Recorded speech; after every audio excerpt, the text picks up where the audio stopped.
RTC కార్మికులకు సంబంధించినటువంటి సమ్మె పరిష్కారము, ప్రయాణికులకు సంబంధించి ఇబ్బంది కలగద్దనేటువంటి ఆలోచనతో వాళ్ళన్నీ కూడా ఇప్పటికే ప్రభుత్వం ప్రతి అంశంలో సానుకూలంగా ఉంది. నిర్ణయం తీసుకునే అంశంకు సంబంధించినటువంటి కొంత తాత్పర్యం జరగచ్చు. ఏది ఏమైనా ఇప్పుడు అధికారులతోటి అన్ని రకాల అంశాలను చర్చించడానికి 4 వారాల కాల వ్యవధితోటి కమిటీ ఏర్పాటు చేసినాం. నేను ఆర్టీసీ ప్రజలందరినీ కూడా మరి కమిటీకి వాళ్ళ యొక్క అంశాలను విన్నవిస్తే గౌరవ ఉప ముఖ్యమంత్రి గారు నేను ప్రభుత్వం తరఫున కూర్చొని అధికారుల దగ్గర నివేదిక తీసుకొని అదేవిధంగా అవసరమైన ఉద్యోగ ప్రజలందరితో కూడా కలిసి తప్పకుండా అన్ని సమస్యలు పరిష్కరిస్తాం. దాదాపు 65 లక్షల మంది ప్రయాణికులు రోజు, అందులో గ్రామీణ ప్రాంత పేద ప్రజలు రోజు ఉపాధి కోసం శ్రమపడేటువంటి వాళ్ళు ప్రయాణించేటువంటి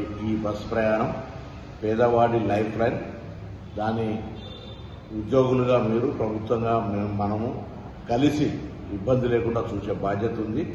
తప్పకుండా వాళ్ళకు సంబంధించినటువంటి సంక్షేమము, ఉద్యోగులది, ప్రయాణికుల సౌకర్యము, సంస్థ పరిరక్షణ తప్పకుండా చూస్తాం.